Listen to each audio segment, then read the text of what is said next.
If you're cutting a highly tapered core, such as this tip panel for a discus launch glider, I find it easier to do a manual cut, or what I call a pivot cut.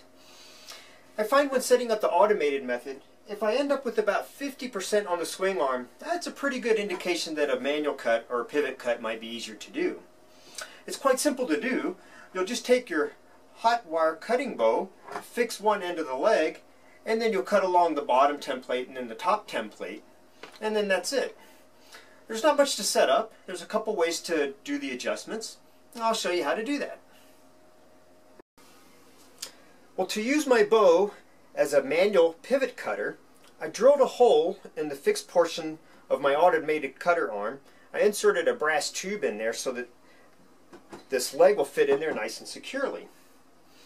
So the idea behind doing a pivot cut, it's no different than doing an automated cut, it's just manually. But you want to enter the leading edge at the tip and the root at the exact same time.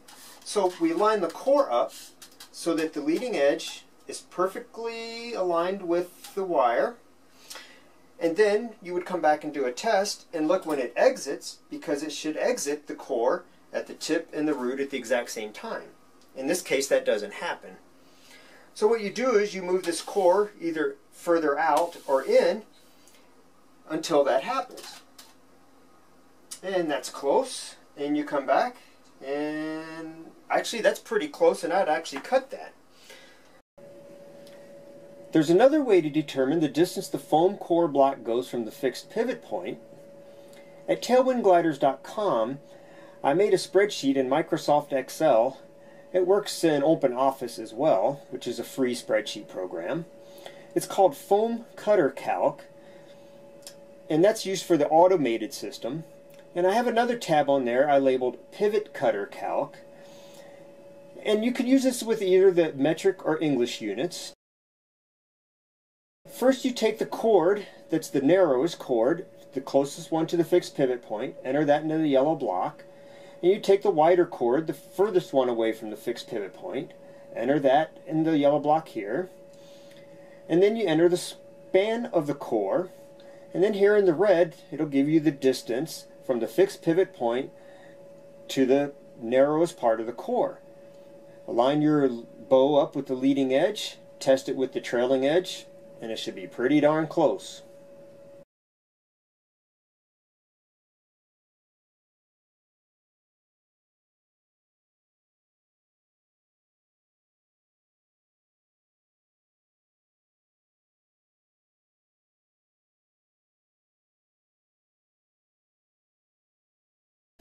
Okay, the idea is to keep the bow moving at a constant rate.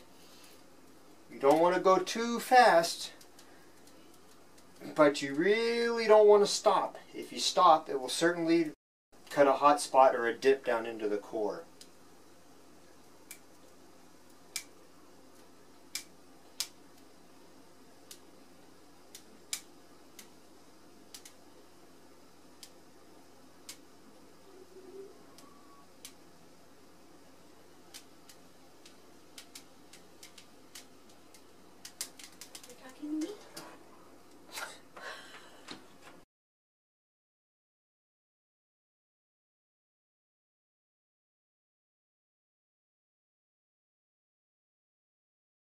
I only have 8 pounds of weight, and you can tell that it's not centered on the core. I'm just doing that so that you can see how it entered the leading edge and exits the trailing edge at the same time at the root and the tip. Also, notice this outer leg, how it springs up in the air. There's a little spring. That means we have a good angle and we have good weight on the outer part of the core. I'll talk more about that here in just a little bit, but that's real important when doing this cut.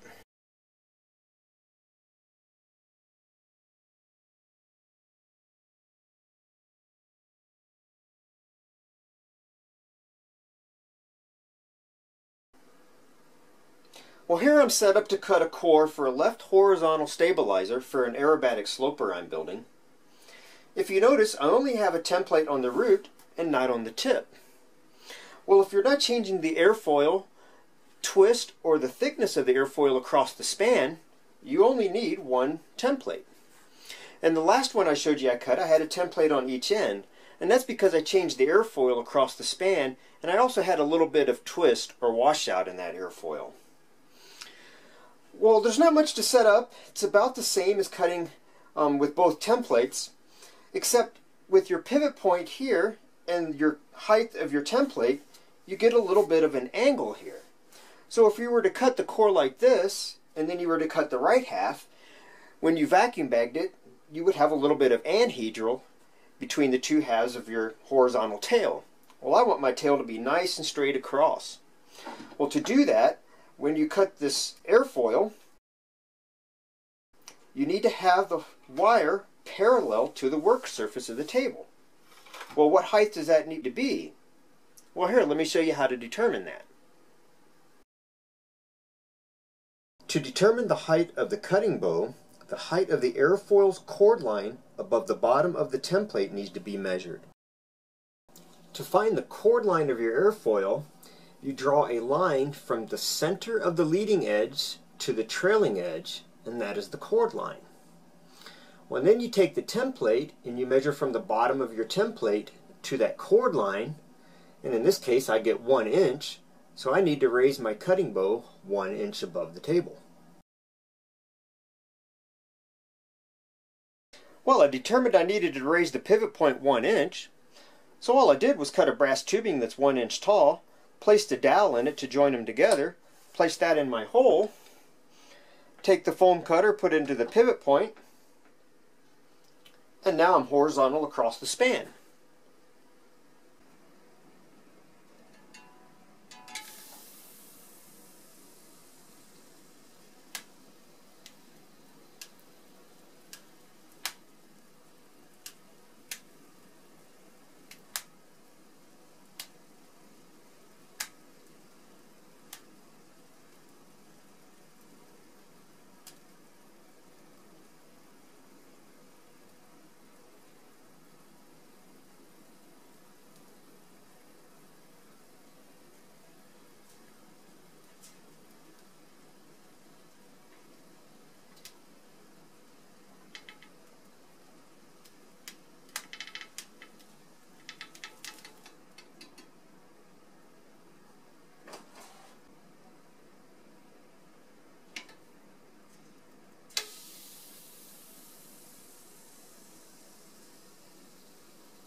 There's a few precautions to take when pivot cutting.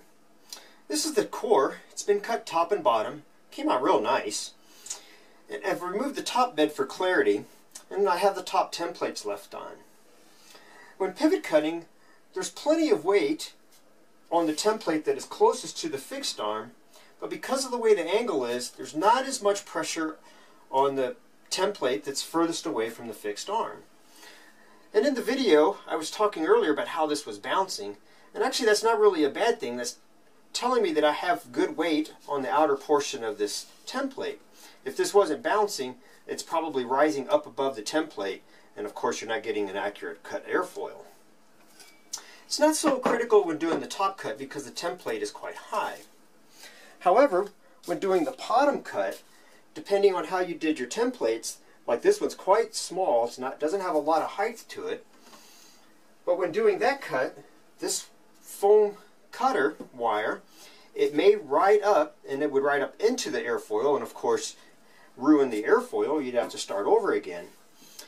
And that has to do with the distance from this leg of the wire to where the template is.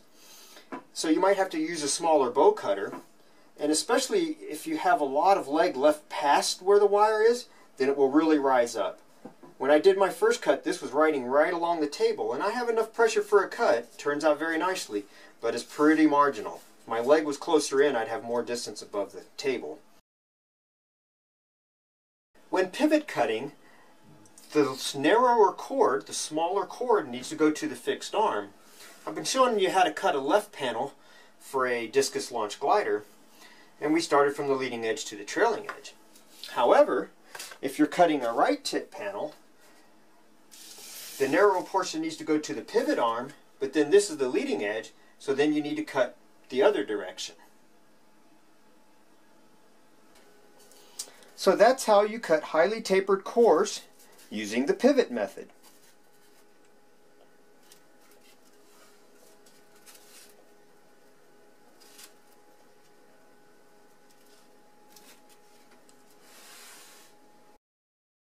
If you'd like to learn more about cutting foam wing cores, such as using an automated method, how to make templates, and also how to vacuum bag a wing, I offer an instructional DVD for sale called A Beginner's Guide to Cutting and Bagging Foam Wings. Please visit tailwindgliders.com for sales and ordering information.